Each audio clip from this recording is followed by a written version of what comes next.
Hello दोस्तों, जय हिंद। आज इस वीडियो में हम लोग एक बहुत ही इंपॉर्टेंट इशू को रेज करने जा रहे हैं कि former chief justice of India, Bharat के पूर्व मुख्य न्यायाधीश डी.वाई. चंद्रचूड़ साहब अपना बंगला खाली नहीं कर रहे हैं। जो उनको बंगला अलॉट हुआ था चीफ जस्टिस ऑफ इंडिया रहते हुए, कृष्ण मेनन मार्ग का बंगला नंबर 5 उनको अलॉट हुआ था और 2024 में चंद्रचूड़ साहब रिटायर कर गए। इसके बाद भी अभी तक वो बंगला खाली नहीं किए हैं, जबकि उसके बाद Sanjeev Khanna chief justice of India बने, वो रिटायर भी हो गए और उसका गवई साहब चीफ जस्टिस ऑफ इंडिया बने।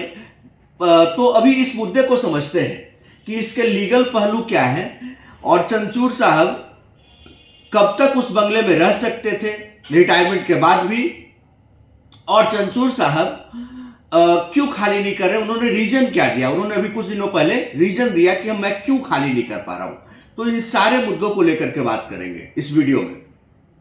डी.वाई. चंद्रचूड़ भारत के काफी बड़े नाम, इनके पिताजी भी चीफ जस्टिस ऑफ इंडिया थे। इनके पिताजी भी धनंजय यशवंत चंद्रचूड़, डी.वाई. चंद्रचूड़ तो चीफ जस्टिस ऑफ इंडिया बने ही वाई.बी. चंद्रचूड़, इनके पिताजी भी चीफ जस्टिस ऑफ इंडिया थे पहले। और डी.वाई. चंद्रचूड़ का कार्यकाल काफी लंबा रहा, लगभग 3 साल। और रूल ये कहता है, नियम ये कहता है कि कोई भी चीफ जस्टिस ऑफ इंडिया बने रहने के बाद 6 महीने तक उस बंगले में रह सकता है अगर उसको प्रॉब्लम है तो। अभी इस बात को समझिएगा कि chief justice of India D.Y.. Chandrachud जब रिटायर किए तो अगले चीफ जस्टिस ऑफ इंडिया जो संजीव खन्ना बने, उनको नियम के अनुसार बंगला मिलना चाहिए था। लेकिन संजीव खन्ना ने खुद ही पोलाइटली इसको रिफ्यूज कर दिया। उन्होंने बोला कि मेरा टेन्योर काफी छोटा है, काफी कम समय का है, तो मेरे लिए ये कन्वीनियंट नहीं होगा कि सारी चीजों को मैं शिफ्ट करके बंगले में लेकर के जाऊं और फिर कुछ ही दिनों के बाद मुझे वहां से वापस आना पड़ा। तो संजीव खन्ना ने इसको रिफ्यूज कर दिया। फिर गवई साहब चीफ जस्टिस ऑफ इंडिया बनते हैं, लेकिन तब भी बंगला खाली नहीं होता है। रूल ये कहता है कि एक सीजेआई अगर रहे तो 6 महीना तक एक्सटेंड कर सकता है रिटायर होने के बाद भी। तो चंद्रचूड़ साहब लगभग अप्रैल तक उनके पास टाइम था कि वो खाली कर देते, 30 अप्रैल तक, लेकिन वो 30 अप्रैल तक खाली नहीं करते हैं। तो फिर 31 मई तक उनके स्पेशल रीजन्स प्रोविजंस के तहत उनके बंगले को खाली करने के तारीख को 1 महीना और पोस्टपोन कर दिया जाता है, बढ़ा दिया जाता है। उसके बाद भी चंद्रचूड़ साहब खाली नहीं करते हैं। जून का मई तो बीता ही, जून भी बीत गया। फिर 1 जून को सुप्रीम कोर्ट ने केंद्र सरकार को एक चिट्ठी लिखी जिसमें बोला गया कि चंद्रचूड़ साहब से बंगले को खाली कराया जाए।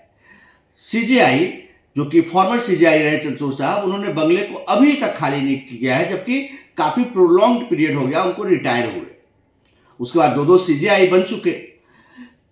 अब इस पे फॉर्मर सीजेआई चंद्रचूड़ साहब के तरफ से जवाब आया। उन्होंने एनडीटीवी के साथ बातचीत में बताया कि वो उनकी जो दोनों बेटियां हैं वो गंभीर बीमारियों से जूझ रही है। नेमोलाइन मेयोपैथी की नाम की बीमारी है, जो कि न्यूरो डिजीज है, उससे वो दोनों जूझ रही है। दोनों बेटी उनकी प्रियंका और माही 2015 में डी.वाई. चंद्रचूड़ साहब ने उनको अडॉप्ट किया था, उनको गोद लिया था। चंद्रचूड़ साहब ने यह कहा कि they are special children and they have special needs.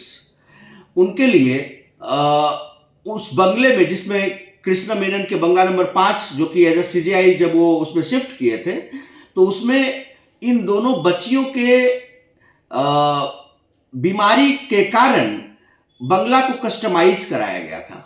बंगले में ही एक आईसीयू का रूम बनाया गया था और बंगले में ही नर्सिंग स्टाफ रहते थे और पीजीआई चंडीगढ़ और एम्स के डॉक्टर्स के सुपरविजन में उनका ट्रीटमेंट चलता था। नर्सिंग स्टाफ वहीं पे परमानेंट 24 आवर्स होते थे और पूरे बंगले को उनके नीड्स के हिसाब से कस्टमाइज कराया था।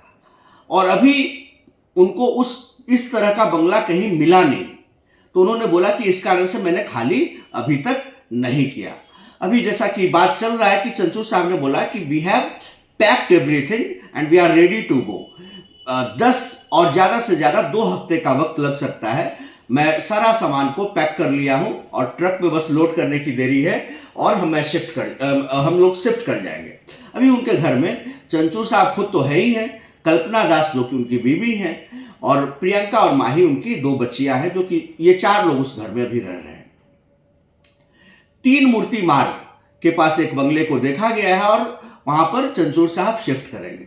अब इसको लेकर के बहुत सारे मुद्दे उठे कि सीजेआई को क्या राष्ट्रपति की तरह सारे बेनिफिट्स, सारे आफ्टर रिटायरमेंट सारे इंसेंटिव्स मिलते हैं क्या? देखिए, राष्ट्रपति का मुद्दा अलग है, फॉर्मर सीजेआई का मुद्दा अलग है।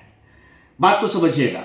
अभी जब सीजेआई रिटायर कर जाते हैं तो उनको हर महीने सैलरी जो पेंशन है वो मिलता है। 1,40,000 रुपए लगभग पेंशन मिलता है, ग्रेच्युटी भी मिलता है, 20 लाख रुपए का ग्रेच्युटी मिलता है, और उनको ब्रॉडबैंड, इंटरनेट, पेट्रोल, ये सब का खर्च मिलता है। उनको 5 साल तक उनके बंगले के बाहर एक गार्ड 24 घंटा रहेगा, ये सहायता मिलती है। उनके पास ड्राइवर, एक क्लर्क जो कि उनके काम काज में सहायता करेगा, वो हमेशा लाइफ टाइम के लिए मिलता है। तो कुछ ऐसी सुविधाएं हैं जो कि उनको मिलती हैं। और इसके साथ साथ एक बात और भी है कि रेस्ट्रिक्शंस भी है कि एक बार आप सीजेआई बन गए तो आप भारत में किसी भी कोर्ट में आप प्रैक्टिस नहीं कर सकते हैं। इसके बहुत सारे कारण भी हैं। पहली बात तो है कि हितों का टकराव, न्याय की निष्पक्षता। कैसे निष्पक्ष रह पाइएगा जब आप सामने वाला जज वो प्रेशर में होगा कि ये भाई सीजेआई रह चुके हैं।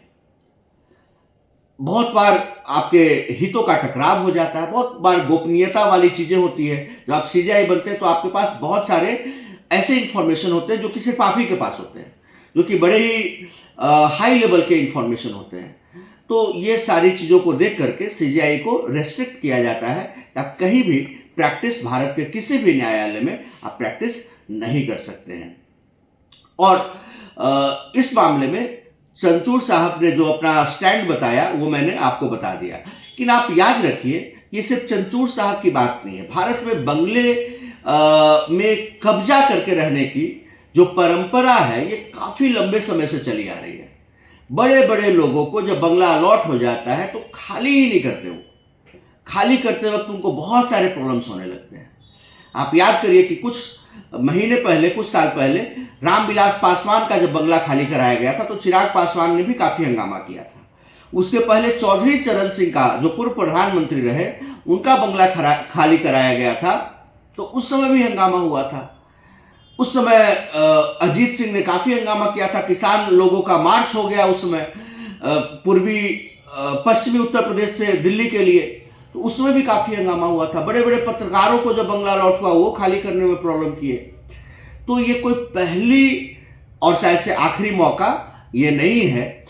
इस तरह की घटनाएं भारत में होती रही है। बंगला प्रेम, मोह, और दिल्ली में जब लुटियंस, दिल्ली में जब बड़े मतलब पॉश इलाके में जब इतना बड़ा एकड़ पे एकड़ का भरा ग्रीनरी वाला बंगला मिलता है तो लोगों को थोड़ा उससे उनकी अलग मोहब्बत हो जाती है और वो खाली करने में बहुत टाल मटोल होता है। तो इस वीडियो में अभी तक यही। कल हम लोग एक नए वीडियो में नए इशू को रेज करेंगे और उस मुद्दे को आपके सामने रखेंगे। Thank you everyone for watching. जय हिंद, जय श्री राम।